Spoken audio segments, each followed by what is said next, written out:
identitárias, elas surgem para que o capitalismo absorva esse tipo de assunto para se tornar menos ruim, né? Para se tornar mais palatável.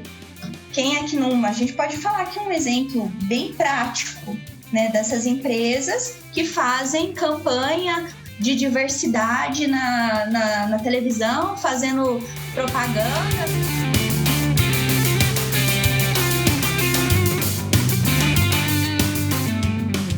Fala comigo, tudo bem? Eu sou Felipe Gibran e esse é o RPcast, o podcast oficial do Reino Pessoa. Quero agradecer você que está sempre ouvindo, partilhando com a gente aqui o nosso conteúdo e te pedir encarecidamente, nos ajude, nos apoie, seja um patrocinador, uma patrocinadora, um contribuinte dessa nossa causa, entra lá no www.apoia.se/ORP e faça lá uma contribuição mensal para ajudar a gente a continuar vivo, a produzir esse conteúdo aqui. Quero já te agradecer demais por estar sempre conosco aqui, é um privilégio poder fazer isso para vocês. O reino de Deus é o reino de amigos, e então eu nunca estou sozinho, estou sempre muito bem acompanhado do meu parceiro Walter Pinheiro e da minha camarada Pamela Campos. Sejam muito bem-vindos, Walter e Pamela. Fala, pessoal, é um privilégio mais uma vez estar com todo mundo aqui. O episódio de hoje vai ser incrível, como a pessoa tem nos ajudado muito a repensar as questões da pedagogia, dos feminismos, e a Pamela pode falar um pouco mais dela. Fala, gente, tudo bom? Pamela Campos com vocês, como sempre, e eu tô super feliz de receber essa pessoa incrível, que é também parceira aí de estudos, e ela tem uma trajetória maravilhosa que vocês vão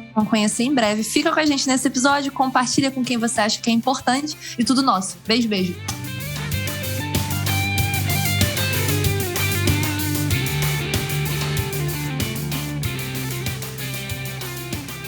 Hoje nós vamos bater um papo aqui com a Juliane Ferreira. A gente tentou aqui fazer um apanhado aqui da bio dela, que é gigantesca, porque a mulher é pedagoga, servidora pública federal, ela atua em vários projetos com a comunidade, com a universidade, tem uma visão assim absurda, que inclusive que foi o que me encantou, sobre o papel da mulher, sobre o papel inclusive desse nosso mundo, né?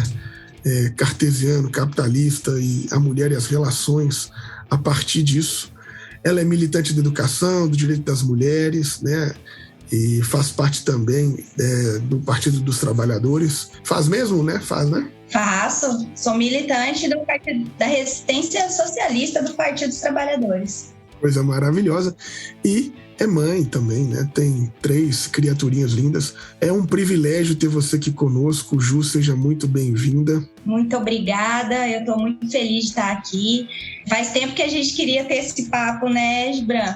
E aí surgiu essa oportunidade e vamos começar o ano falando sobre coisas importantes para a gente poder refletir, né? Para a mudança mesmo de transformação da sociedade, que eu acho que é o seu intuito, o meu, de todo mundo que tá aí vendo o que esse Estado neoliberal faz, né, com as pessoas, de condicionar e tal. Eu acho que é por aí. Não, isso é muito bom. O único problema é que você vai fazer com que as pessoas saibam que eu sou enrolado, porque a gente está tentando bater esse papo aqui já tem um tempão. Aí que bom que a gente conseguiu agora. Te entreguei. Mas apesar de eu ter te apresentado aqui, ter falado um monte de informações sobre você, eu queria que você dissesse pra gente quem é a Juliane Ferreira. Pois é, a Juliane. Faz 38 anos que eu me faço essa pergunta. Né? Quase 38, tenho 37, vou fazer 38 esse ano. Esse tempo todo eu me questiono quem é a Juliane, né? Eu sou, além da minha ficha técnica, né? Eu sou pedagoga, eu trabalho na Universidade Federal do Mato Grosso do Sul como técnica em assuntos educacionais, né? Fui professora do curso de pedagogia do campus de Ponta Porã, foi o campus onde eu iniciei a minha vida pública federal, e no qual eu tenho ótimas lembranças e experiências também de trabalho com a comunidade, onde eu conheci a militância a partir do Partido dos Trabalhadores, que é onde eu fui para a rua organizar o Ele Não, vários outros movimentos, né, de defesa do direito dos trabalhadores. Eu fui representante dos técnicos administrativos, faço parte do sindicato desses técnicos, sou representante no conselho de diretor e fora, né, as minhas atribuições enquanto servidora, que eu acho que não é longe, não é distante, né, a minha atribuição enquanto servidora e também enquanto cidadã, eu acho que não tá diferente, né? Eu tenho tanto o direito e a obrigação de participar das lutas dos direitos, né, dos trabalhadores. Eu sou mãe de 3 meninas e um menino, né, que adotei do coração, que é filho do meu companheiro.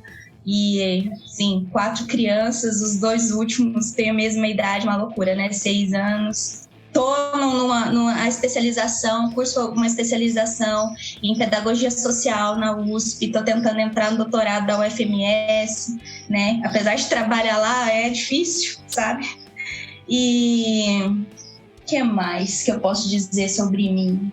Enfim, ontem eu estava até escrevendo o meu memorial e eu começava a lembrar de algumas coisas que eu tinha feito, né? E comecei a colocar nesse memorial que eu ficava pensando, nossa, nem lembrava que eu tinha feito isso, nem lembrava. E aí, não sei se ficou faltando alguma coisa sobre mim. Já fui professora da educação básica. Peraí, falando em educação básica, né, que esse é um tema que é muito caro pra gente, eu queria saber, né, porque assim, aqui historicamente no Brasil, a gente sabe que a educação básica é um lugar feminino, né, mas conforme o grau acadêmico vai ascendendo, as mulheres são colocadas na marginalidade dentro do ensino superior. E aí a gente queria muito saber como é que foi essa sua caminhada acadêmica, como que você superou esses desafios? Pois é, terminei a minha licenciatura com um outro diploma, estava grávida da minha primeira filha.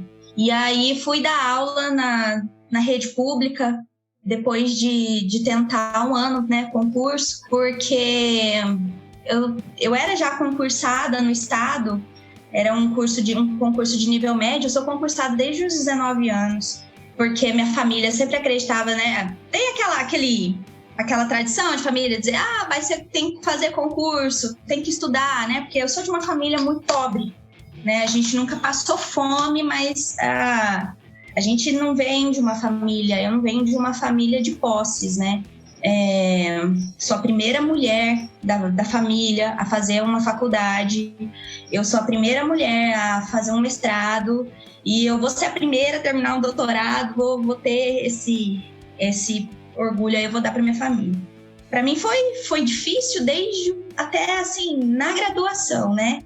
Porque eu tinha que trabalhar, né? É a realidade da classe trabalhadora. Fui fazer pedagogia porque eu não consegui passar em outro curso, né? O sonho da vida da gente às vezes é fazer direito, né? É o sonho da gurizada quando tá saindo ali do ensino médio. Direito, medicina, aquelas profissões elitistas, né, que nos é pregado como o futuro e é o que vai dar dinheiro, que é o que muitas famílias se importam, né, o dinheiro. E eu conheci a educação quando eu entrei num programa de jovem aprendiz do Instituto Mirim, daqui de Campo Grande, que eu comecei a trabalhar com 16 anos, né, na Secretaria Municipal de Educação como jovem aprendiz no Instituto Mirim. Esse programa existe até hoje e eu faço questão de quando eu encontro um mirim na rua, eu dizer, olha, eu também fui mirim, sabe? Eu comecei assim, porque eu acho que tem muito jovem que acha que aquilo ali pode ser que não é só um período na vida dele, né? É uma maneira dele ficar afastado da rua e realmente, né, um programa assistencial, enfim, mas que me abriu, que me possibilitou enxergar algumas esferas que eu não conhecia. Por exemplo, do trabalho com a educação. Eu trabalhei na Secretaria Municipal de Educação com o Mirim e eu auxiliava muitas técnicas em educação, né? E ali eu tive um contato primeiro do que era a educação a partir da gestão. E eu saí dali com 18 anos mas com a ideia de fazer uma faculdade, né, e ter o meu lugar garantido no mercado de trabalho. E eu pensava no direito. Tentei um ano, no segundo ano também tentei, não consegui. E aí no terceiro ano após eu deixar o ensino médio, eu fui fazer pedagogia, porque era um curso menos concorrido, mas era concorrido, até na época era vestibular, não era SISU ainda, né? E eu consegui entrar. A primeira dificuldade foi na matrícula. Quando eu fui fazer a matrícula, eu fiz o vestibular para o curso noturno, cheguei para fazer a matrícula, falaram que tinham mudado para o vespertino. E aí bateu o desespero. Eu trabalhava, né? E eu trabalhava para me manter. Eu já estava fora da casa da minha família. Eu morava sozinha. Então eu precisava me manter. E aí eu tive que escolher ali ou faculdade ou emprego.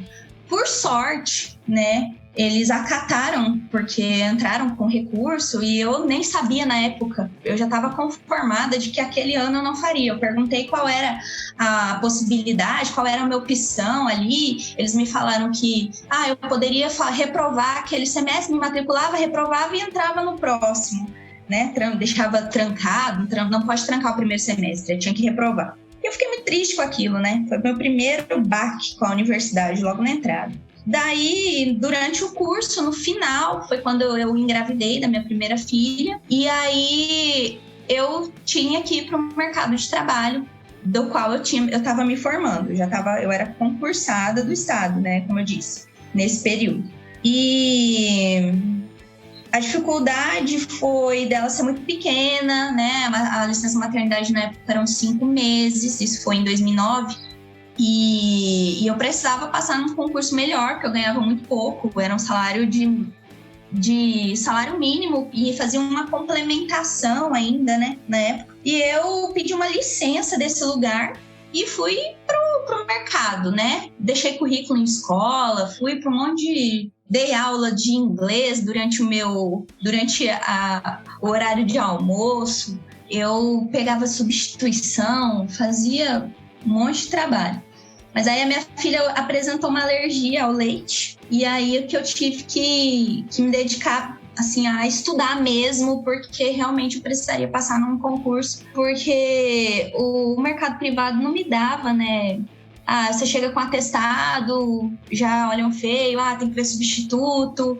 E assim, eu já não tive o apoio, né? Logo no início da minha carreira, porque por mãe solo, né? Eu era mãe solo. E assim, minha família, o suporte que eles me davam não era o suficiente. Eles não me davam suporte com a minha filha. Então, já tive essa dificuldade logo na entrada, né? Na saída da universidade, na entrada da universidade, na saída da universidade, enfim. Aí eu passei nesse concurso da Universidade Federal e fui para uma cidade que é 320 quilômetros da capital, de onde eu residia, com a minha filha. Na época ela tinha 2 anos, fui sozinha e nunca tinha ido para a cidade, né? Pensa, cheguei lá, perguntei onde fica a Universidade Federal, ninguém sabia responder. Eu senti vontade de chorar, porque eu nunca tinha ido, era fronteira. Não sei se vocês conhecem Ponta Porã. Ponta Porã tem uma carga, né? Todo mundo fala, é fronteira, é perigoso, droga, porque traficantes. Então, tinha aquele imaginário, né? Além. E não era bem assim, né? Eu cheguei na cidade, lá eu consegui até exercer a minha função de maneira bem positiva. Mas, olha, a questão da história, né, do curso de pedagogia na educação ser feminino, isso é verdade, né? Isso é muito real. O curso de pedagogia, ele historicamente começou para atender as crianças que eram deixadas, né, na roda da Santa Casa.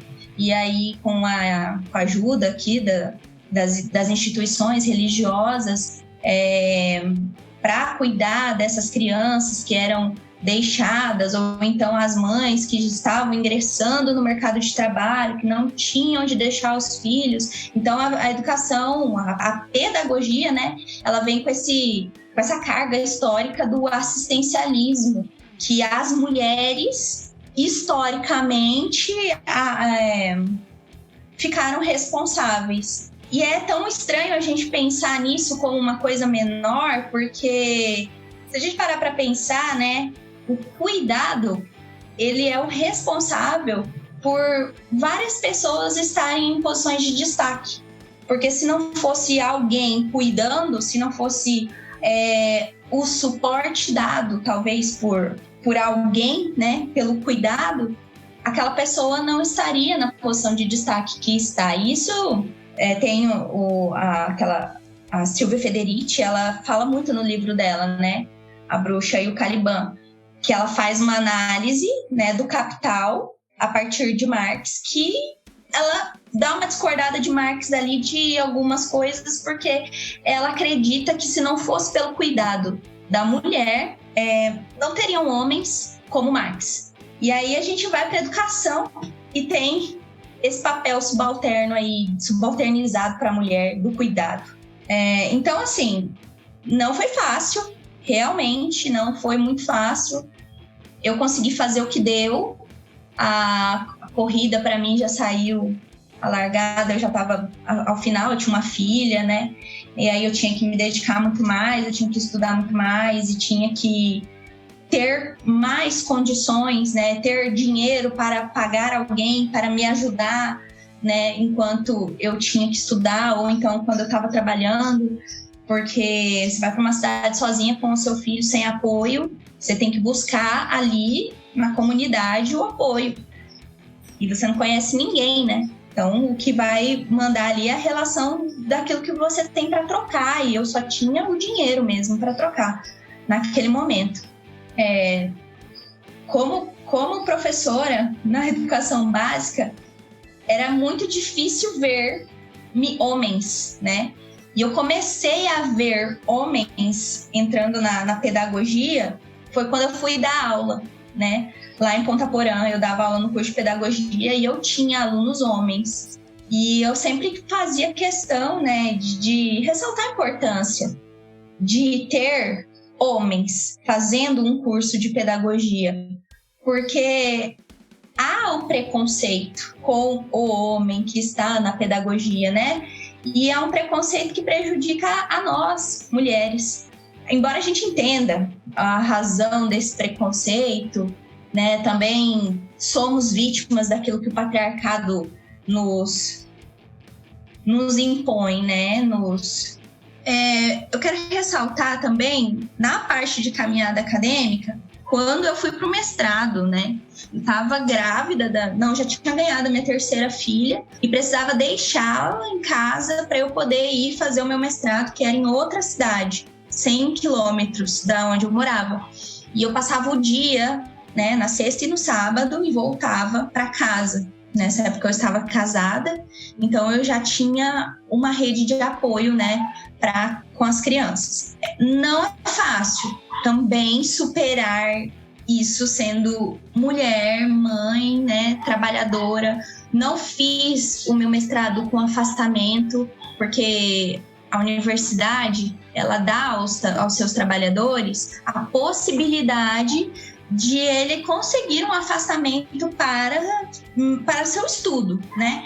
Essa é uma possibilidade que para os docentes ela é muito fácil de conseguir. Mas para os técnicos em assuntos educacionais, que também tem uma carga subalterna, uma carga de subjugação por ser classe trabalhadora, enfim, é o que eu quero, inclusive, fazer uma análise, né, da identidade do técnico em assuntos educacionais da UFMS. Quero fazer isso no doutorado, quero propor isso, né, justamente por conta desse tipo de coisa que é invisibilizada. A universidade, você trabalha na universidade, mas você não tem condições, a universidade não te dá condições, as mesmas condições para você alcançar aquilo que ela está aí distribuindo para a sociedade, né? Então,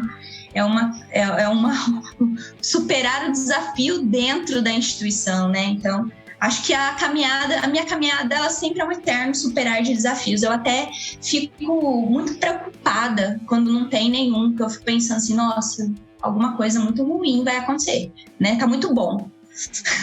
Ju, mas você falando sobre superar desafios, eu imagino assim, né? Porque vendo o seu relato de, né, vir de uma família humilde, de não ter uma rede de apoio já na sua primeira gestação, de ter que mudar de cidade com uma criança, né, depois de encarar um mestrado com outra criança, aquela coisa toda. Então, nesse nosso ambiente que é muito hostil para a mulher, né, sobretudo nesse ambiente acadêmico, eu queria saber como é que foi para você enfrentar esses preconceitos, inclusive aquelas falas mais idiotas, mas que a gente escuta sendo reverberado em todos os espaços. Mas você não se previne, mas mais um filho, como é que é isso? Não, sabe, como é que foi nesse ambiente, desenvolvendo o trabalho fantástico que você faz, né, de forma acadêmica, lidar com esse olhar também provinciano, de tipo, ela não pode ter filho, né? Assim, como se você fosse culpada por ser mãe, né? Então, é interessante você me fazer essa pergunta, Felipe, que eu venho de uma família católica, né? Inclusive, até estudei num colégio de freiras durante 3 anos. Eu sentia esse discurso, assim, de culpabilização, de não poder ter filhos, quem pariu o Matheus Kimbali, da minha família. Quando eu estava no campus, lá em Ponta Porã, né, e lá eu consegui ter uma rede com alunos, porque o trabalho que eu desenvolvi lá, ele tinha muito mais de social.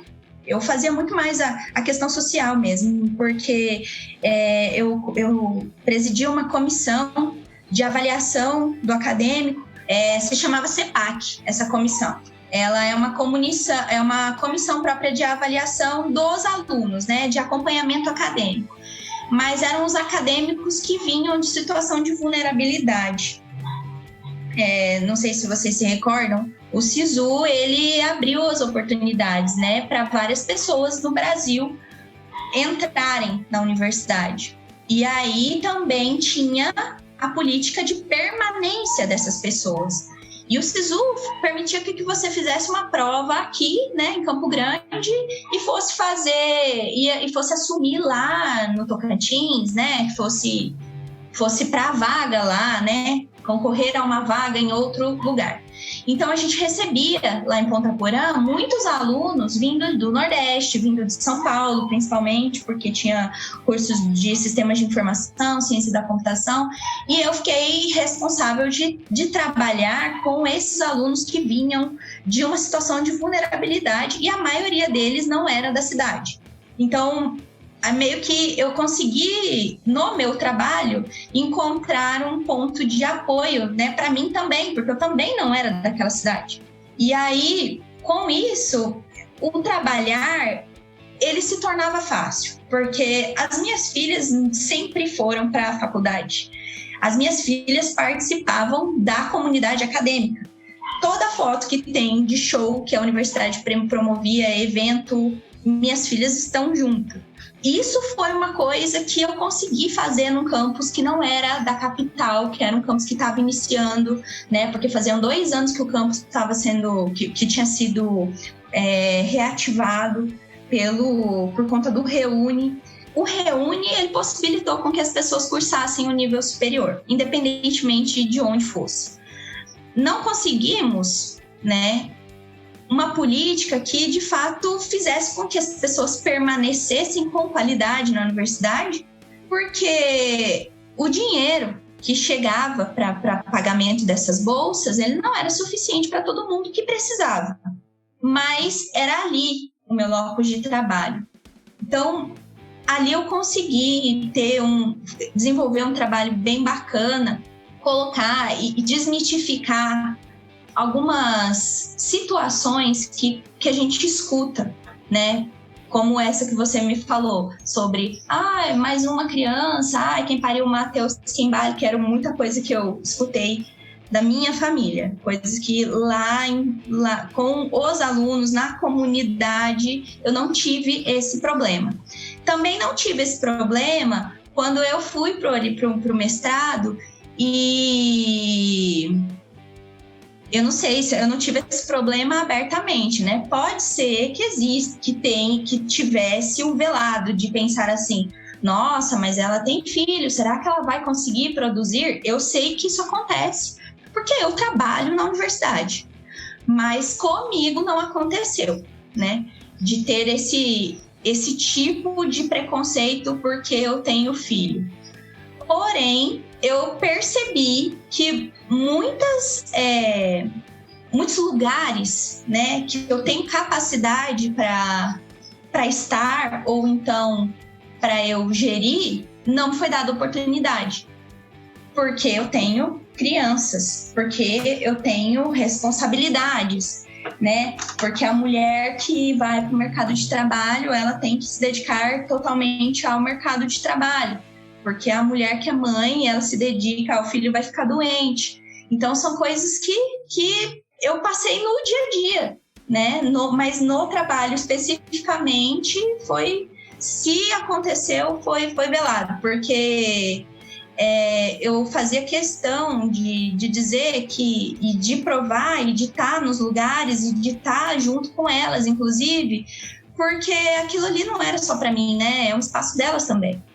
E quando eu fui professora do curso de pedagogia, alunas que estavam grávidas e aí vinham conversar comigo, porque como eu tinha esse perfil de trabalhar na assistência estudantil, muitos alunos me procuravam para conversar e contar problemas e falar, e eu tentava realmente resolver, né? Porque era o meu trabalho ali. A gente pegava aluno, teve um aluno que veio do Maranhão e ele chegou no momento de inverno, né? E em Ponta Porã ele tem um inverno bem rigoroso. Às vezes você enfrenta temperatura lá de -3, né? Pouco tempo. O período no ano que isso acontece é bem pequeno, mas acontece. E aí esse rapaz veio do Maranhão, né? Chegou lá em Ponta Porã e não tinha um sapato e não tinha uma roupa de frio. Pensa, Maranhão é calor, né? Ele não tinha roupa de frio. E a gente sempre fazia essas campanhas. Vamos fazer... gente, então o menino tá precisando disso, quem tem, quem não tem, que não sei o quê. Então, eu meio que ficava nesse organizando, né? Para poder receber esses alunos e poder resolver alguns problemas dele também. Outro caso que me marcou, que foi assim algo que eu refleti muito sobre o que acontece e prestava bem atenção nos alunos, né, principalmente nos meus alunos enquanto eu estava professora, que teve um aluno que ele tinha problema de surdez, não era grave, mas ele escutava, ele lia lábio, mas ele não tinha assim, às vezes ele não entendia e tinha síndrome do pânico e ele veio de uma outra cidade do norte, que eu esqueci o nome. E um professor chegou e falou para mim assim, porque como eu era a pessoa que encaminhava os alunos para os tutores, eu precisava saber quais eram os projetos que existiam no campus. Então eu fazia, né, gente, quais são os projetos que vocês estão trabalhando? Quem é que quer bolsista? Então, o que é o seu projeto? Então, aí o aluno chegava para mim, ele ia ser bolsista permanência, e aí eu falava, porque eles precisavam, né, ter um projeto, eles precisavam desenvolver alguma coisa com algum tutor também para poder continuar recebendo essa bolsa. Eles não recebiam uma bolsa só, né, só apenas pela condição financeira, eles também colaboravam com as atividades de pesquisa. Então, esse professor e eu conversava com os professores, então eu tinha contato com os professores, trocava ideias sobre como o aluno também estava se desenvolvendo, porque é a minha função acompanhar a evolução, o acompanhamento do aluno, nota, presença, era a função que eu exercia. E esse professor chegou para mim e falou que o aluno era debochado, que ele ficava só rindo na sala. E ele me falou o nome do aluno. E ele me falou o nome do aluno e eu falei, professor, mas você já conversou com esse aluno? Porque ele é surdo, às vezes ele tá rindo porque ele não tá entendendo o que você tá falando. E ele também tem um outro problema, né, psicológico, que ele tá fazendo um tratamento. Então, não sei, você já conversou? O professor nunca tinha conversado com um aluno, entende? Então, foram casos assim que eu ficava pensando, como um professor não conhece o seu aluno? Não era uma turma grande, né? Porque, pensa, ciência da computação, sistemas de informação e matemática, eram os 3 cursos que existiam nesse campus, voltados mais a exatas, né? Então, historicamente, você sabe que o índice de matrículas de ingresso e egresso é baixo. Então, você tinha uma turma ali com um aluno que tinha um problema e o professor não conhecia o aluno.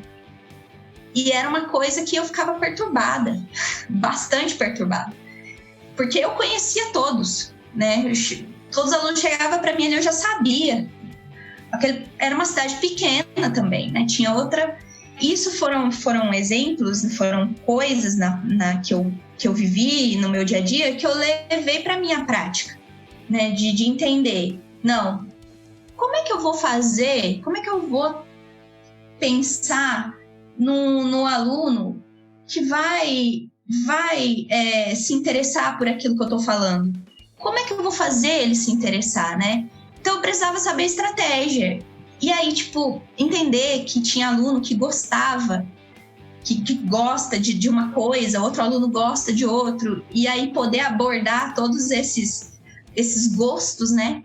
De uma forma com que eu pudesse falar para ele, olha, então, mas isso aqui é o conteúdo, tá? Não é só o seu gosto. E eu consegui fazer isso. Então, Juliane, eu acho muito importante e significativo você contar isso pra gente, né, da sua experiência em sala de aula. A gente queria saber um pouco mais das suas grandes referências na área da pedagogia. E aí a gente lembra, né, quando você vai estudando, do que você acompanhou e do que você fez dentro de sala de aula, nessa pedagogia de um espaço revolucionário de aprendizagem. A gente lembra muito de Paulo Freire e também da grande Bell Hooks, que infelizmente faleceu no ano passado. Qual foi o impacto desses 2 autores na sua prática de sala de aula? Pois é. Paulo Freire... Eu costumo dizer, eu acho super emblemática a figura do Paulo Freire, porque ele é um patrono da educação que não é pedagogo.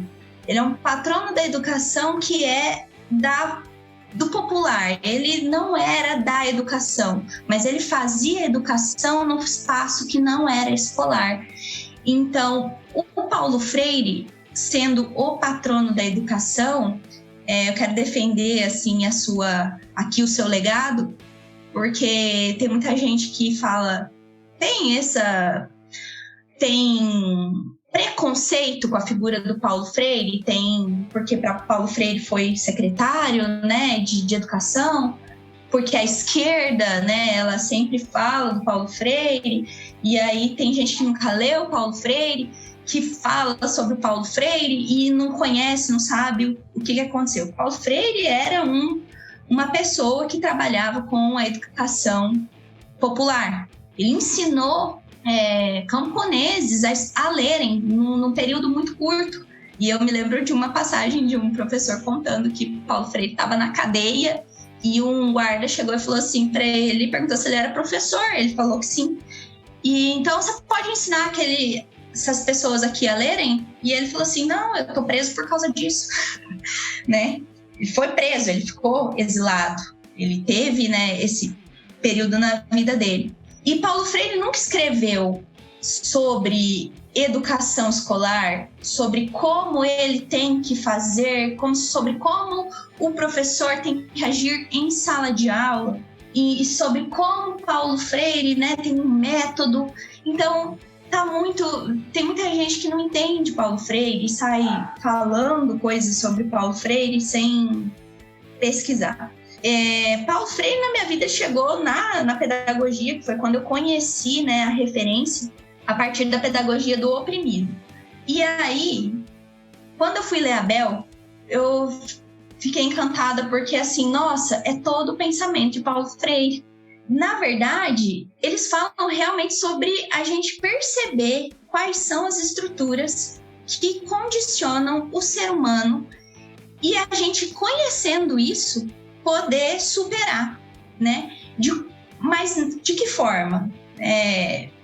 Essa é um grande questionamento. De que forma que você consegue superar, né, o que é dado, as opressões que são criadas, né, que não são impostas no dia a dia. E aí eu fico lembrando daquela frase dele que diz que quando a educação não é libertadora, o sonho do oprimido é ser opressor. Então, numa abordagem um pouco mais psicológica, a gente consegue perceber que aquele que comete a violência hoje, ele foi uma pessoa que sofreu uma violência. Na maioria dos casos, eu não tô falando que são todos, né? É uma generalização. E aí, quando você vai para uma sala de aula e entende que há certas dificuldades ali que são impostas, que foi um condicionante da vida do indivíduo e que você consegue tratar aquilo e às vezes você fazer com que ele se identifique até com a sua história e com aquilo que você conseguiu superar, é quando está acontecendo ali a educação, a pessoa está prestando atenção em você, a pessoa está começando a te entender e ela vai seguir para aquele caminho que você quer. Então, eu não acho que um professor, né, como tem várias teorias, né, na teoria da pedagogia tradicional, na pedagogia tecnicista, que o que importa ali é o conteúdo, que o professor ele tá ali para ensinar conteúdo. Não, na verdade, eu acho que o professor ele é o exemplo, né? E o começo da educação é quando ele se identifica com o professor. Estou fazendo uma generalização aqui que pode ser polêmica, inclusive. Tem muitos professores que não concordam com isso. Inclusive, eu faço pedagogia social na USP, né? A tese defendida pela pedagogia social, no meu entendimento, né, é o de não ter apenas a pedagogia escolar, porque é diferente. Educação é uma coisa, instituição escolar é outra. E muitas vezes a educação não está dentro da instituição escolar, por conta das opressões em que ela ainda continua perpetuando e ela leva para dentro da instituição, né? Então, trabalhar isso dentro da instituição escolar ainda é complicado e talvez seja por isso que a figura do Paulo Freire seja muito controversa. A Bel também, porque ela já vem trazendo um pensamento que é polêmico, né? O feminismo. Mas como assim você é feminista e você depila sua axila? Nossa, mas você usa batom, você é feminista? Mas você é lésbica, né? Então, ainda aí, quando eu me assumi feminista e eu coloquei o feminismo como uma prática de educação, ali que eu comecei a enfrentar problemas. E porque eu percebi realmente que incomodava, né? E eu até sofri uma ameaça de aluno, né? Porque eu, primeiro, nem tinha a ver. Eu peguei ele colando, nem tinha porquê aquilo. Uma aluna mandou na prova ali escrito: olha, professora, o fulano tá colando, né? Vai lá ver o que tipo, faz alguma coisa. Tava escrito na prova dela, eu levantei, fui até a carteira do rapaz e ele tava com a cola entre as pernas e eu falei assim, poxa, aí fica difícil. Peguei a prova, sem alarde, né? Cheguei na minha mesa e tal. E esse rapaz começou a me perseguir. Ele falava nos grupos que eu odiava homens, porque eu estava ali na sala de aula para fazer discurso político feminista, porque eu odiava homens, e que um dia eu até o deixei constrangido, porque eu elogiei que ele tinha levado o filho para a sala de aula. Então, eu enfrentei esse tipo de dificuldade em sala de aula, né? Quando eu me assumi feminista, quando eu assumi que o feminismo era a minha ideologia de vida.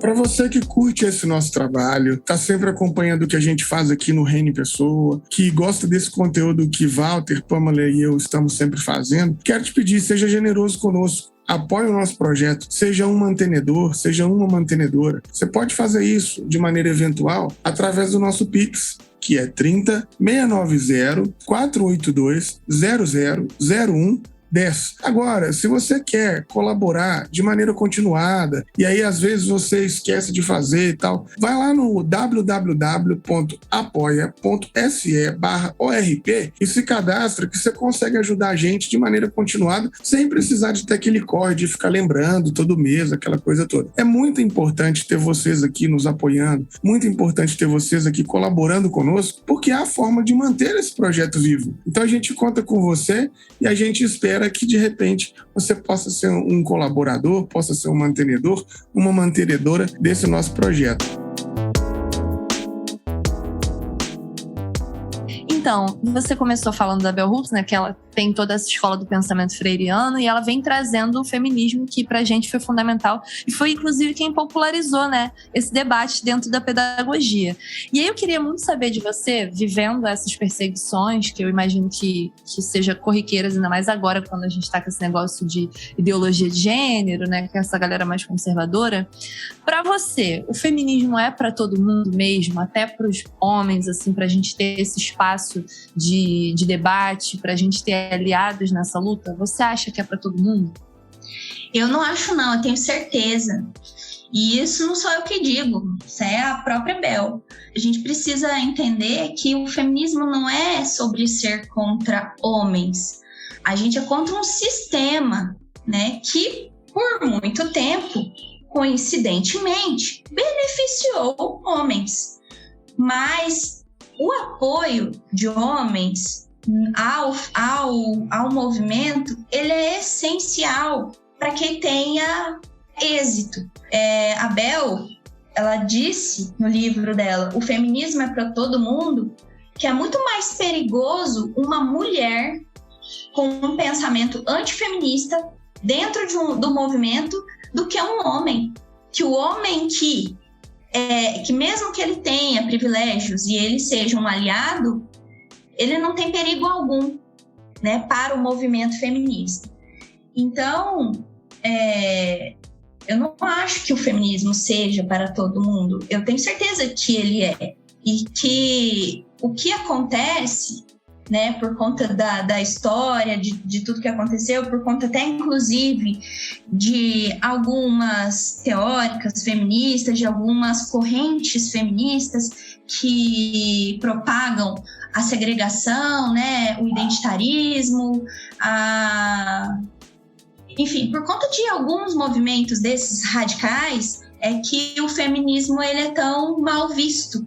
Não estou colocando a culpa no movimento, mas a gente precisa pensar, né, se o identitarismo, para quem é que ele está levando, para quem que ele está dando o benefício, porque quando a gente separa, né, você separa pessoas em pacotes, né, é perigoso. Eu não consigo pensar em como a gente pode se unir pensando num feminismo que seja só liberal, até porque o feminismo liberal ele não tem, eu sou uma crítica ferrenha ao feminismo liberal. Eu acho que feminismo liberal não é feminismo, não é todo feminismo que é feminismo, né? Porque a gente tem aí o feminismo liberal que está dizendo todo dia pra gente que não adianta a mulher pensar apenas na união entre mulheres se ela continua oprimindo outras mulheres a partir de alguns privilégios que ela possui, né? Raça e classe. Eu queria muito bater nessa tecla contigo, que você foi uma das primeiras convidadas aqui que falou isso abertamente, né? E a gente viu essa popularidade do feminismo liberal, né? Nessas páginas mais cultzinhas assim, da internet, essa coisa de um capitalismo disfarçado de purpurina, né? E é importante a gente bater nisso, que o que condiciona uma luta feminista? É essencialmente a luta contra o patriarcado, né? E é um sistema econômico também, como você falou, né? Essa questão. Na verdade, o que deu a origem ao feminismo, né, a pensar sobre o feminismo, foram as opressões que as mulheres se viam por conta de não estarem inseridas no movimento econômico. As mulheres que foram queimar sutiã, elas foram queimar sutiã porque elas queriam trabalhar, né? Porque elas estavam em casa. Isso eu tô falando das feministas liberais, né? Mas a gente também tem que pensar que, às vezes, o estar em casa, cuidando dos filhos, pode ser uma libertação para a mulher. Que teve a vida, não vamos muito longe, da mulher que foi babá, né? Ela deixou os filhos em casa para sair, para cuidar do filho de outra pessoa, né? Ela foi trabalhar, não foi? Não era isso que o movimento feminista liberal queria? Sim, ele queria que as mulheres fossem para o mercado de trabalho, e elas foram, elas tiveram, né, oportunidades no mercado de trabalho. Mas as oportunidades dadas no mercado de trabalho para as mulheres, elas foram diferentes. Primeiramente, enquanto as feministas liberais, elas estavam buscando uma igualdade salarial entre os homens, as demais mulheres que trabalhavam como nos serviços de limpeza, de babá, dos cuidados, né, em geral, elas estavam buscando talvez as mesmas oportunidades daquelas que as empregavam. Então, não tem como a gente pensar num movimento que seja acolhedor e que seja um feminismo para todo mundo se a gente ainda tem mulheres que exploram outras mulheres. Esse é um ponto. E também pensar na estrutura racial, né, que é uma forma de poder segregar ainda as pessoas. E eu falo isso abertamente, porque se dentro das identidades do feminismo liberal há aquela que prevalece, para mim, o feminismo negro é aquele que representa muito mais aquilo que eu acredito de um feminismo que bata na política de dominação por classe e na política de dominação por raça, né? Ponto. É uma opinião informada por mim, né? Eu sigo essa ideologia. Eu sou uma mulher branca, né? Eu tive privilégios que muitas mulheres negras não têm. E eu tenho privilégios hoje, e eu vou usar meu privilégio para falar em nome daqueles que não tiveram a mesma oportunidade que eu. E isso é uma coisa também pessoal, porque eu sou uma mulher branca, mas a minha irmã é negra. Não me dá o direito de entender, não me dá o direito de falar por ela, mas se eu tiver nos espaços que eu ocupo, nos espaços onde eu estou, eu falo por ela quando eu tenho a oportunidade de usar o meu privilégio para isso. Agora, por exemplo, nós tivemos rumos diferentes por conta também de privilégios de raça, né? Eu tenho noção disso. Minha irmã não começou a vida profissional dela trabalhando como jovem aprendiz. Minha irmã começou a vida profissional dela limpando casas. Então, isso é uma coisa que eu identifiquei, né? Eu era uma criança, eu era uma adolescente. Foram coisas que eu tomei consciência durante a minha vida. Então, eu entendo que por muito tempo eu me beneficiei de uma apenas da minha cor. A única coisa. Porque dentro dos privilégios, a única coisa que eu tinha era a cor, na escala dos privilégios. Mas eu hoje, entendendo isso e tendo acesso, né, a estar hoje num podcast como esse, de estar falando para muitas pessoas, eu reconheço que ela não teve as mesmas oportunidades que eu por conta da cor dela. E não sou eu que estou dizendo isso só porque eu quero dizer. O que está dizendo foram as oportunidades que ela teve, sendo a minha irmã, né? Fomos criadas pelo mesmo pai, pela mesma mãe. É uma coisa que eu defendo. eu defendo o feminismo para todos. Mas dentro de uma discussão de pauta identitária, o feminismo que mais me representa é o feminismo negro. Não sou negra, mas eu sou antirracista. Então, a minha obrigação é de falar para os meus pares, de dizer para eles que existe esse sistema que faz com que a pessoa não tenha o mesmo acesso que o meu e o dessa pessoa branca que eu estou falando, obviamente, porque eu não vou ensinar feminismo negro para uma negra nunca, né?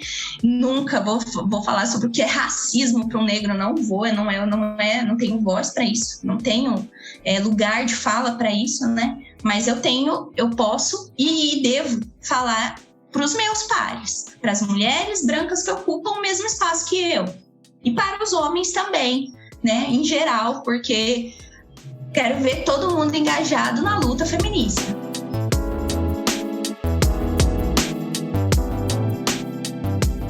Esse podcast é um oferecimento da Faculdade Unida de Vitória, um centro universitário que conta com diversos cursos, desde a área da gestão ambiental, da administração, até a área da teologia e das ciências da religião, que também tem o seu mestrado profissional em ciências da religião e o seu doutorado. Esse podcast também conta com o apoio da Academia Cristã, uma editora de teologia que se preocupa em fornecer o melhor da teologia acadêmica para o Brasil. Então eles traduzem obras como do Walter Brueggemann, do Moltmann, do Raymond Brown. Então você precisa conhecer essa editora e esses títulos maravilhosos. O Reino em Pessoa conta com o patrocínio da editora Recriar e da editora Saber Criativo. A editora Recriar tem um vasto conteúdo antifundamentalista e ajuda muito a gente na nossa pesquisa dos podcasts. Já a editora Saber Criativo tem os melhores conteúdos de teologia latino-americana. Dá um confere no site.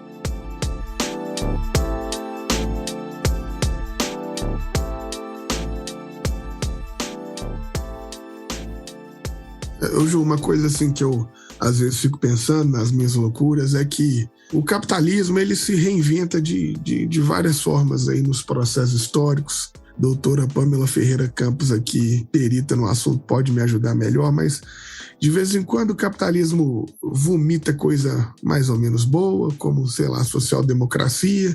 De vez em quando ele vomita coisa pior, como o neoliberalismo, enfim, mas eu vou enxergando que em tempos o capitalismo vai se organizando. E essas organizações, essa forma de se organizar, não se dá só no campo prático, também se dá no campo ideológico.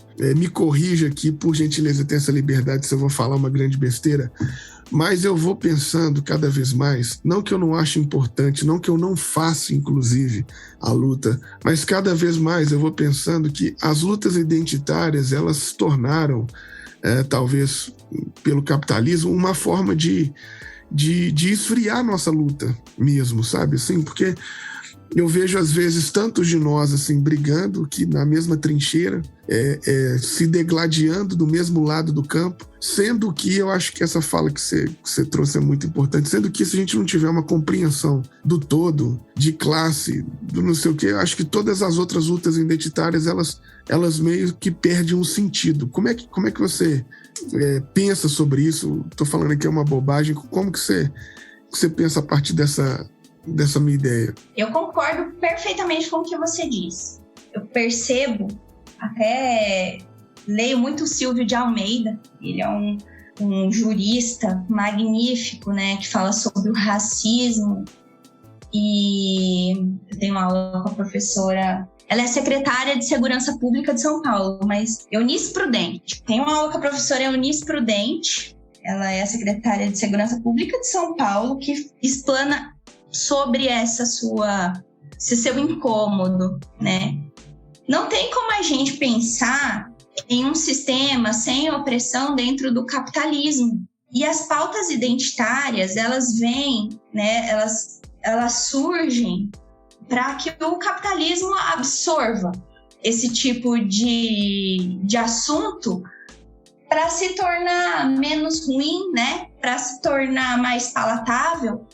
Quem é que não... A gente pode falar aqui um exemplo bem prático, né, dessas empresas que fazem campanha de diversidade na televisão, fazendo propaganda com pessoas negras, mas o seu quadro de dirigentes não tem nenhum negro.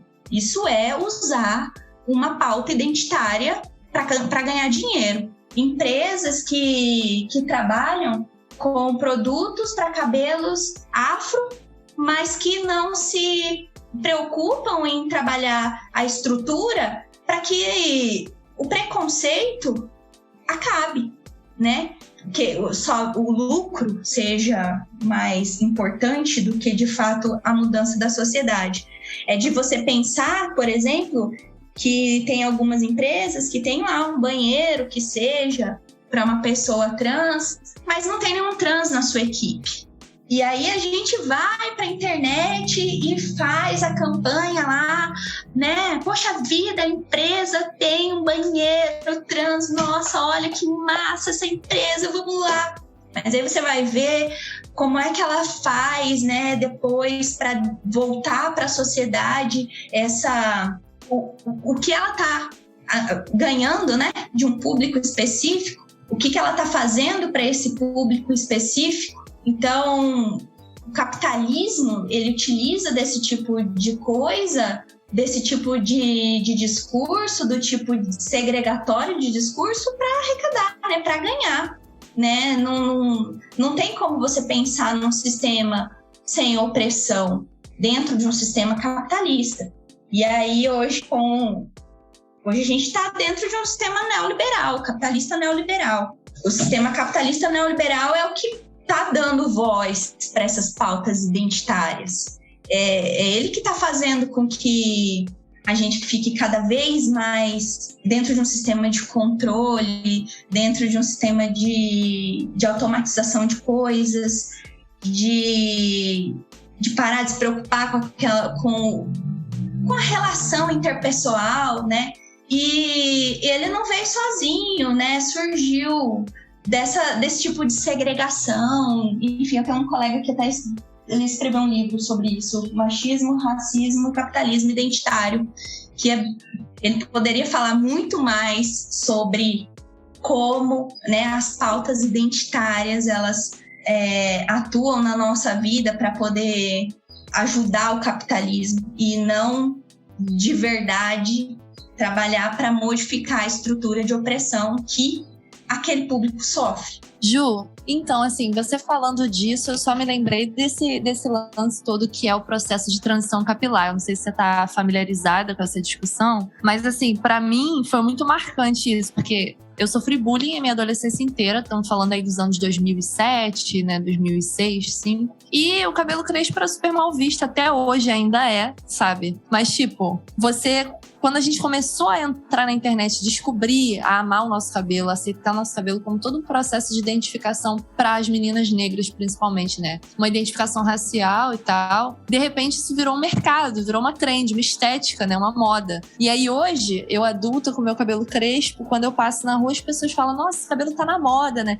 Esvaziou todo o processo que tem relação com essa aceitação das suas raízes e tal. E hoje isso virou mercadológico. Então você vê pessoas que têm uma aceitação em relação ao cabelo por estética, né? Porque isso vende, porque isso é moda, e não porque tem um processo de consciência racial ali no fundo. E aí você falou disso, e a gente falando de pautas identitárias e tal, como é cruel, porque são questões interseccionais, né? Eu gosto muito de falar do feminismo interseccional, que pensa exatamente toda essa relação de raça, de gênero, de classe social. E hoje a gente está vendo esses nichos sendo colocados como esfera mercadológica, né? É muito absurdo.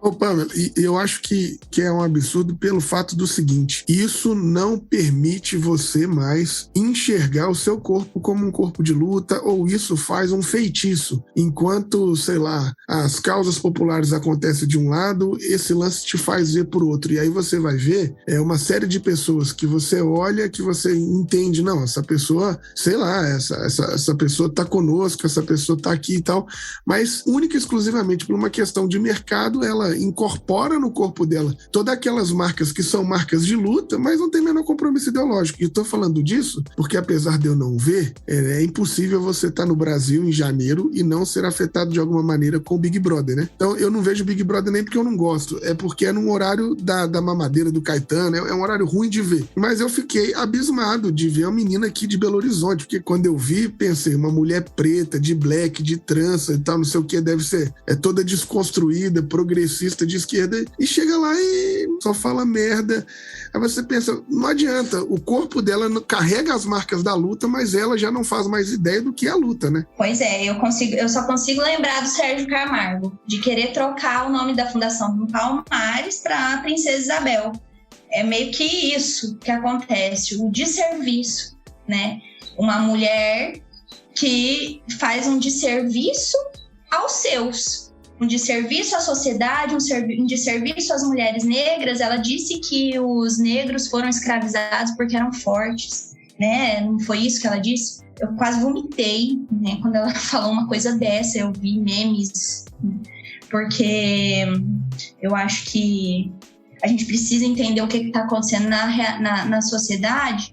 E o Big Brother, ele é meio que pra gente mesmo que não assiste TV, é meio que um termômetro daquilo o que o comércio vai pegar. Porque você pode perceber, quando há um tipo de discurso que sai dali e tem uma aceitação, há o mercado financeiro, o mercado financeiro, ele dá um jeito de se apropriar, né? São poucas as pessoas que conseguem deixar sua mensagem, né? Que nem a Juliette conseguiu deixar sua mensagem, que eu achei que ela manteve, né? Uma coerência ali com a sua mensagem. Mas a gente também teve algumas outras decepções, né? Por exemplo, eu fiquei muito decepcionada com a postura da Carol Conká no último Big Brother, porque eu esperava dela uma postura daquilo que ela falava nas letras. E aí, quando eu percebi que o que ela falava não tinha muito a ver com aquilo, com a prática dela, eu fiquei decepcionada. Mas eu compreendo por conta das relações que fazem, que oprimem ela. Ela é uma mulher negra, ela é uma mulher também mãe, ela é uma mulher também que sofre. Então a gente precisa tirar um pouco também essa imagem que a gente tem de pessoas, né, que estão ali na luta, de serem pessoas perfeitas, de serem pessoas que não se abalam com as estruturas, porque a gente está dentro da mesma sociedade e aí todo mundo precisa sobreviver. E dentro dessa sociedade em que nós precisamos sobreviver e que as coisas mudam muito rápido, até julgar, né? Até julgar é perigoso. Porque o que acontece... Porque hoje a gente tem uma visão daquilo que nós achamos correto enquanto sociedade. Teve um período em que se achava correto escravizar, né? Então, até o que nós achamos correto hoje é muito perigoso por conta dessas mudanças de sociedade, essa grande só fazendo uma é muito volúvel, eu nem né? acho que esse seja um problema da menina, que eu nem sei o nome. Eu acho que esse é um problema do capitalismo mesmo. O capitalismo se reconstruindo em cima das nossas lutas e tal. E aí, aquela máxima que a gente estava falando, não há identitarismo que vá conseguir fazer qualquer revolução no capitalismo se a gente não pensar na luta de classes de maneira anterior mesmo. Porque, na minha cabeça, essa menina aí, que é aqui de Belo Horizonte, que eu não sei o nome, ela é justamente a representação disso. Uma luta que está morta porque não tem consciência de classe, entende? Sim, porque é como se fosse uma teia, né? A gente tem... Ela tem uma visão dela de mulher negra que tem uma visão ancorada pela direita, aquela visão eurocentrada, que a gente aprendeu, inclusive, na escola, que a gente até ajudou a perpetuar. E ela ainda está dentro desse movimento, ela ainda não acordou. Então, eu acho que todo mundo... Eu até sigo uma página que diz assim, você é de esquerda, mas não sabe. É isso, todo mundo tem...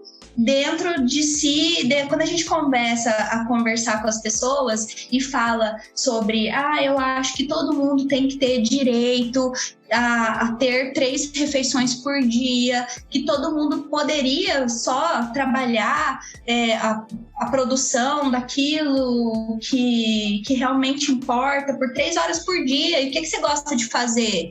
Você gosta de cantar? Você gosta de fazer, né, de ter tempo para fazer aquilo que você gosta, de você receber um salário que de fato atenda às suas necessidades, que você possa viajar, que você possa ter direito a ter a sua casa. Todo mundo concorda. Mas aí, quando você diz assim, olha, isso é feminismo. Não, não é. Não é feminismo. Não, sim, isso é feminismo. Então, tem muita coisa que ainda cega as pessoas, tem muitas coisas que ainda fazem com que algumas outras pessoas se beneficiem, né? De ter, por exemplo, uma mulher insatisfeita com seu corpo. Tem muita gente que se beneficia disso. Tem indústrias que se beneficiam disso, né? Tem indústrias que se beneficiam da sua infelicidade no trabalho. Tem indústrias que se beneficiam da sua exposição de dados na internet, né? São ferramentas que foram criadas, são conhecimentos que foram criados, né, por alguém, mas que o mercado adotou e subverteu a ordem em benefício de 1 ou de 2 pessoas. Então ainda existe isso, né? E a gente precisa ter muito cuidado quando for pensar nessas análises, né? O que é que está acontecendo? Não é questão de passar pano, né? Porque não é porque é uma mulher, ou porque é um negro, ou porque... não é questão de passar pano, mas a gente pensar que está todo mundo ainda reproduzindo situações de opressão, está todo mundo ainda dentro de um sistema que subjuga a gente, que todo dia faz a gente pensar que a gente não é suficiente, que a gente não trabalha o suficiente por dia, que a gente não é bonito o suficiente, que a gente não é interessante o suficiente, que a gente não tem conhecimento suficiente, entendeu? Então, é esse o sistema que a gente vive. Se a gente for parar para analisar, tá escrito até no documento da educação. O que é que a educação pretende hoje? É fazer com que as pessoas tenham capacidade de aprender a aprender. Ou seja, você vai ter que se virar o resto da vida. Você vai ter que aprender a aprender. Porque não vai ter nenhum tipo de apoio. Então, Juliane, quando a gente vai pensar um pouco sobre pedagogia ainda, queria voltar um pouco sobre essa questão da gente ter falta. Porque, por exemplo, hoje em dia, dentro de sala de aula, é muito difícil de você fazer com que os alunos eles tenham uma libertação do seu processo de aprendizado, porque a gente tem muitos meios de acesso a conhecimento. Por exemplo, a internet. A internet ela veio aí para facilitar nosso acesso a conhecimento, mas ela também veio para deslegitimar o que a gente chama de conceitos, né? A gente vive num período que a gente discute muito sobre escola sem partido, tem uma retomada do fascismo na internet, existe uma grande quantidade de conteúdos anti-ciência. Você, como educadora, quais são as ferramentas que você usa dentro de sala de aula para conseguir superar essas limitações e para conseguir combater esse tipo de discurso que é anti-ciência? Então, Walter, eu não estou em sala de aula agora, mas estou dando aula para um preparatório, para um cursinho, e às vezes surgem, né, questões meio aleatórias, mas trabalhando com adultos. É mais fácil quando você trabalha com adultos, né? Eu também não tenho como te falar como combater essas fake news e em sala de aula, porque também não estou na educação básica agora. Posso dizer de como é que eu faço isso no meu dia a dia, né? No meu trabalho com alunos que chegam e têm problemas e que conversam e desabafam sobre esses problemas e que estão em sala de aula, né? Saem dali e vão para a sala de aula. Primeiro que a estratégia a ser utilizada com alunos de universidade, né, que são adolescentes jovens, é não confronto, né? Não confrontar, porque é uma idade que eles estão ali querendo ser transgressor e, né, a gente compreende. Eu acho que eu posso falar mais sobre isso, de como é que eu consigo caminhar e fazer esse meu rolê dentro da universidade. Porque ainda existe opressão, né? Porque tá na universidade que você tem a liberdade para conversar com os seus alunos ou os alunos sobre tudo. Não tem. O sistema de controle ideológico, né? Ele chegou à universidade, ele chegou aos corredores da universidade. Às vezes você fica até com receio do que você vai falar, com quem você vai falar. Mas como eu sempre eu encabecei campanha de Dia das Mulheres, né? Eu trouxe uma mulher que era militante do movimento das mulheres camponesas, do assentamento, e ela fez uma palestra divina com os alunos. Ela era garota de programa e depois ela foi pro campo, uma senhora já, e ali ela contava, né, a sua história. Então eu acho que para conseguir superar esses desafios, né, da escola sem partido, desse tipo de influência ideológica na universidade, só trazendo experiências e fazendo com que as pessoas enxerguem em você uma fonte daquilo que você fala que realmente se importa, de ver em você aquilo que ela acredita mesmo, né? De não ter uma falsa, não sei, de não ser hipócrita, né? Deles não me verem, por exemplo, fazendo ou qualquer coisa que me desmascare, que eu não sou feminista, né? Ou que eu não esteja, que aquilo que a gente faz no nosso trabalho realmente não seja algo ancorado naquilo que a gente acredita e que é baseado em estudos, que a gente não está ali falando achismos. Não é fácil, porque acontece uma coisa, né? Tem algumas coisas, tipo um fenômeno. Você tá dentro da sala de aula, você tá na universidade, ninguém tem coragem de falar. E quando você vê, existem grupos, né? Grupo da faculdade falando coisas lá que você fica pensando, poxa, não acredito que tem aluno que pensa assim ainda. Mas na minha prática, até hoje, isso foi tão velado. Eu lido muito com isso, com pessoas que nem estão na universidade, né? Na real. A ferramenta principal é viver aquilo que você acredita. De não ter nenhuma falsa... De não ser hipócrita daquilo que você acredita. De não ser, por exemplo, uma pesquisadora que vai estudar sobre a minha classe funcional e vou virar as costas para minha classe funcional no momento em que eu achar pertinente, porque eu terei algum ganho, alguma vantagem individual. Eu acho que dessa maneira a gente consegue manter escudo para poder lidar com esse tipo de desinformação que acontece, aconteceu, né, comigo quando o aluno me ameaçou porque ele falou que eu era feminista e por isso eu odiava homens. Então a minha prática, ela mostrou, né, de fato que não era verdade aquilo que ele falou, que ele teve sanção penal que ele teve que cumprir, né? E eu tive apoio dos alunos, eu tive apoio de várias pessoas da universidade, né, que viam na minha prática que não era verdade aquilo que ele falava, né? Então essa foi uma fake news, né, sobre mim.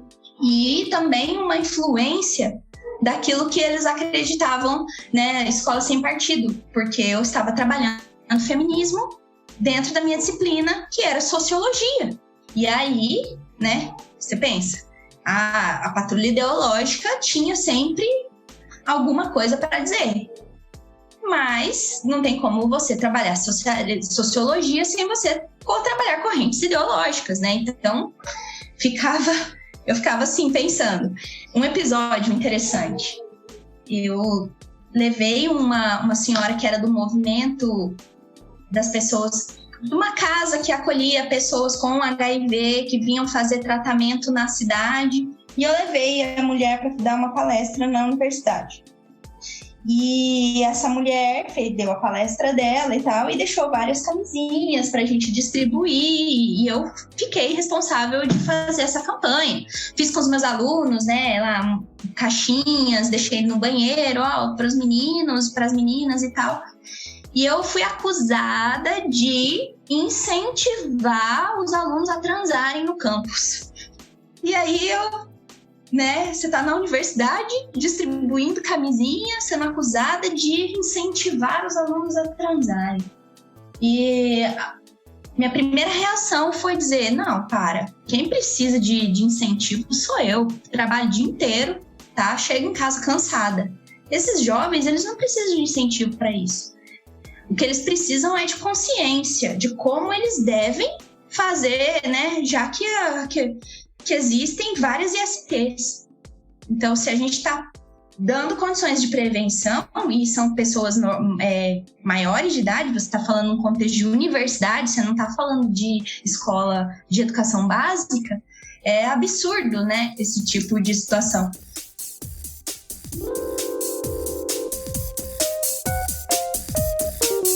Estamos encaminhando para o fechamento, mas eu queria só fazer uma janela com você aqui, porque até mesmo, né, diante dessa sua habilidade aí na sociologia e tudo mais, a gente vinha conversando particularmente sobre essa questão literalmente do estruturalismo, do cartesianismo e de como que isso influencia diretamente a vida da gente e de como que isso influencia, inclusive, a vida das mulheres e o capitalismo com isso. Tudo isso, inclusive, a partir da ótica cristã e tudo mais. Então, eu não sei se dá, mas se de repente desse para você pensar conosco de maneira resumida assim, sobre o que é esse cartesianismo, como que isso influencia na vida que a gente está aqui hoje, como que isso, através de uma ótica cristã, produz ainda mais essa desigualdade. Você consegue pensar sobre isso para a gente? Sim.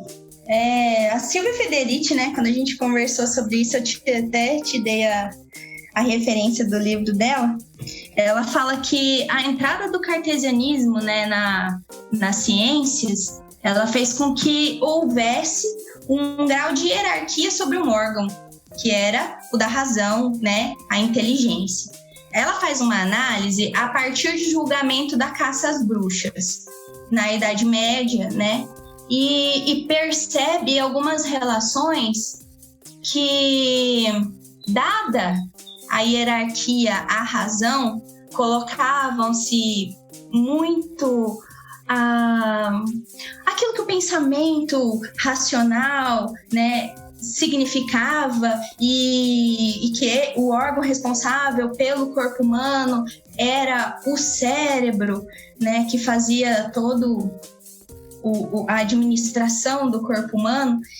Como isso era colocado para a população como sendo uma característica masculina, né? Isso é muito percebido nos julgamentos das mulheres que morriam queimadas na Idade Média, que elas apresentavam algumas características de histeria, elas ficavam loucas, e aí algumas análises assim só percebiam que não, na verdade a mulher ela estava tendo um ataque, às vezes, de raiva, né? Alguma coisa assim. E era colocado como se fosse uma coisa muito absurda.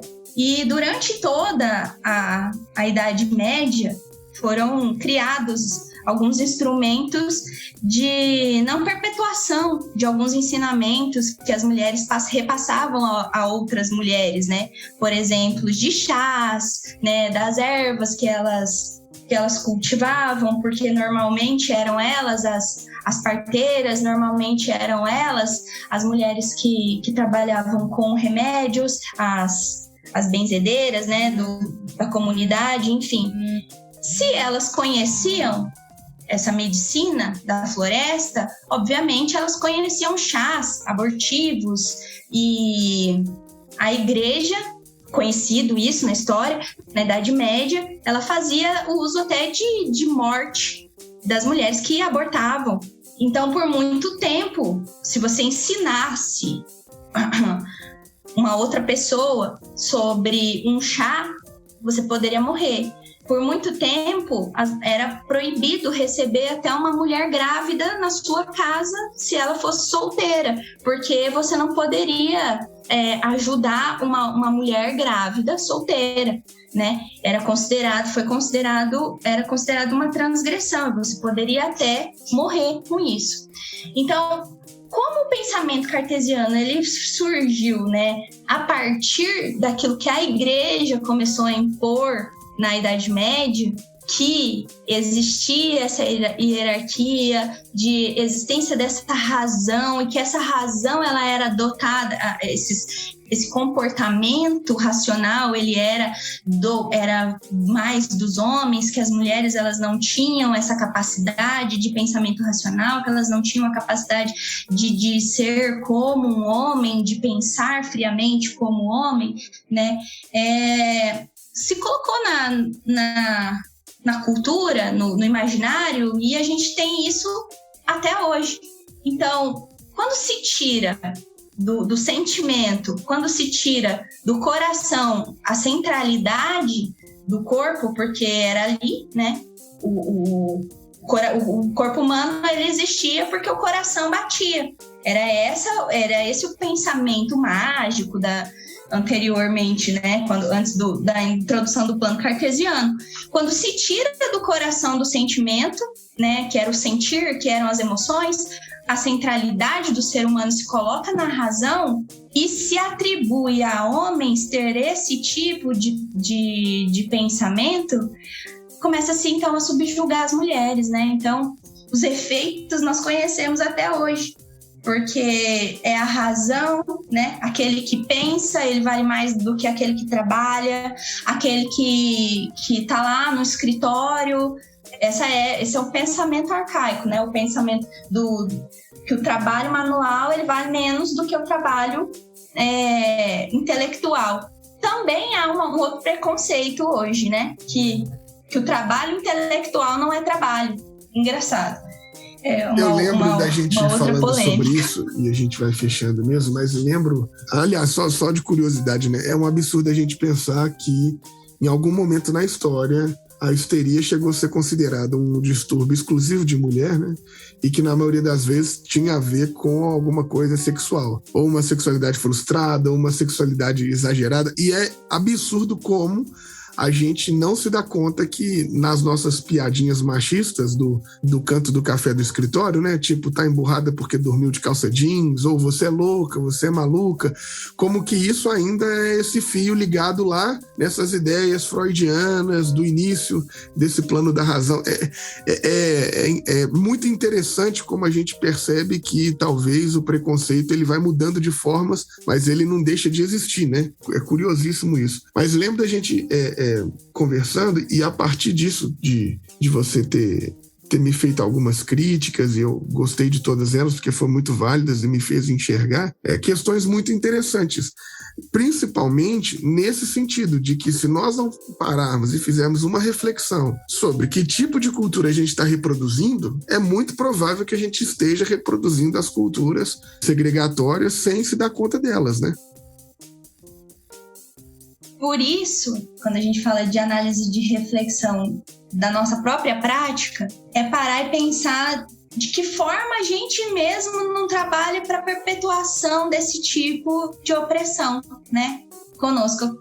Essa piadinha infame, eu já escutei bastante, né? Que a feminista é mal comida, então. Eu ficava perguntando, mas quem te comeu então tão bem assim para você ser machista? Tinha esse tipo de... né? Essa retórica. Porque não faz sentido. Não faz sentido para mim pensar que uma pessoa seria feminista porque ela é mal comida. Como se tudo tivesse ligado ao falo, né? Então quer dizer que até o meu bom humor depende do seu, né, da sua ação, né, em relação a mim. Então eu não conseguia pensar e eu não conseguia aceitar esse tipo de coisa. Então eu busquei, né, esses estudos que eu fiz sobre a Silvia e as análises que ela faz a respeito da história e de como foi se formando esse pensamento de que os homens são melhores que as mulheres e de que como é que foi levantado tudo isso, sempre me interessou, né? Eu sempre me interessei, eu sempre fui uma curiosa sobre isso. E eu lembro que a gente estava falando sobre uma situação específica. Eu não lembro qual era a situação específica. Lembro sim, né? Eu fazendo uma desconstrução do Cristo, dizendo que Jesus encontrou com as mulheres e tal, e que ele dignifica. E aí você veio me pontuar falando, Felipe, mas mesmo que você fala isso, você precisa de passar pela ação do homem para poder trazer dignidade para as mulheres, né? Então isso, de certa forma, também é discriminatório, né? Ah, sim. Na verdade, eu estava querendo me referir ao registro, né? Porque tudo bem, né? Jesus teve essa... Eu acredito que Jesus foi um cara muito foda. Eu acredito nele enquanto pessoa, daquilo que das opressões que ele viveu e que ele superou e tal. Mas a maneira com que é registrado parece assim, poxa, essa mulher se tornou digna após esse homem santo, né, falar sobre. Então não é bem assim que a gente precisa, era sobre a Bíblia, não era nem sobre Jesus, né, porque era a passagem, não era? Ah, sim. E a maneira com que se fica registrado, né? É só esse o cuidado que a gente precisa ter. Como se registra a história? Quem deu a chancela para a pessoa ser... Beleza, hoje ela tem esse tipo de visão, mas porque foi lá alguém e deu essa visão? Não, na verdade, nós mulheres, nós seres humanos, nós somos dignos de respeito e de ter as mesmas oportunidades. Então eu acredito que todo mundo tem direito de ser respeitado como é, né? Que a gente não precisa de ter a chancela de vir alguém dizer assim, então a partir de agora você é digna, porque eu estou dizendo que você é digno. Não.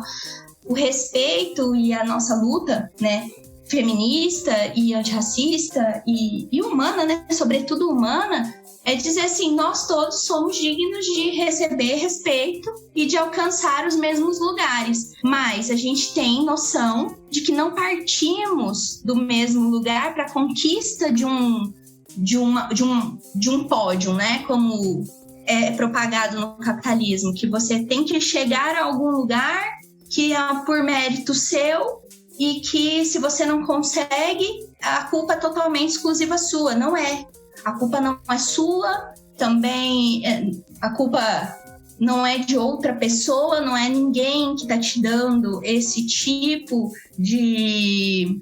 Você não vai ser alguém porque alguém vai te dar, agora você é alguém. Você já nasceu, enfim, mas a gente parte de outro lugar. E a análise que a gente faz desse lugar, ele infelizmente está naquilo que a gente tem de condição material, porque é o que rege essa vida em sociedade, nossa sociedade capitalista.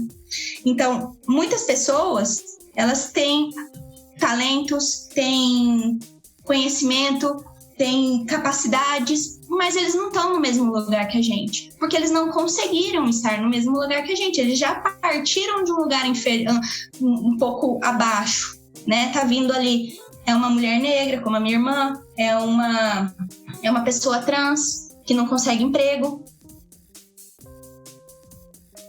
Um feminismo que não abarque uma representatividade, que essa representatividade seja de fato condizente com aquilo que o feminismo interseccional tem para colaborar com a sociedade, não vai resolver.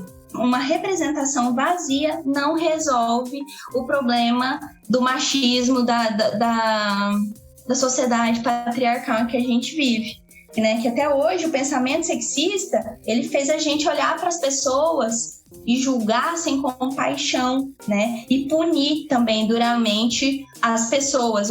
E isso eu estou dizendo no âmbito de mulheres, né? A rivalidade feminina que nos foi imposta, a falta de sororidade que nos é... Eu repreendo minha filha que fala: mãe, eu gosto de fazer amizade com um menino.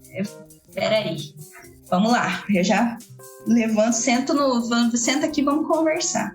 Porque pensar que o pensamento feminista, ele ajuda a desaprender o auto-ódio feminino, né? Isso que a Bell Hooks fala. Então, levar isso para a vida, né? Do olhar para o outro sem julgar, de ter a compaixão e de entender o lugar de onde ele fala, é um caminho para a gente poder começar a construir uma relação, né? Uma relação de igual, uma relação que a gente possa, de fato, alcançar a não segregação. E quem sabe um dia a gente superar esse sistema capitalista neoliberal que só separa e afunda as relações humanas. Ju, que privilégio bater esse papo com você.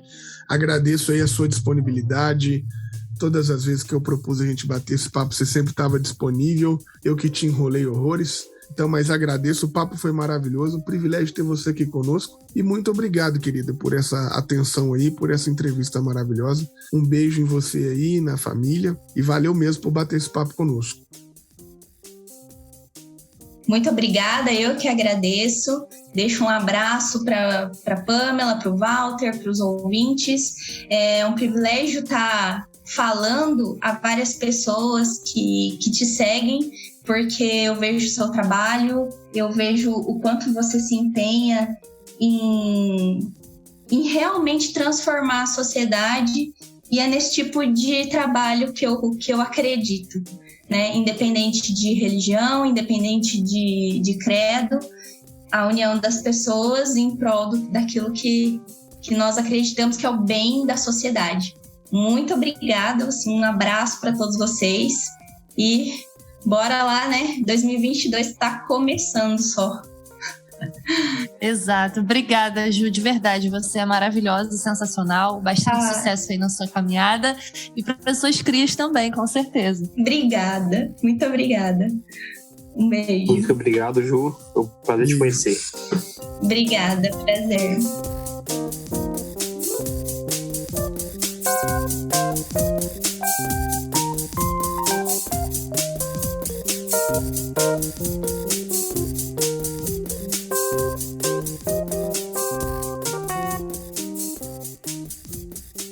Esse podcast foi editado por Fê Buba.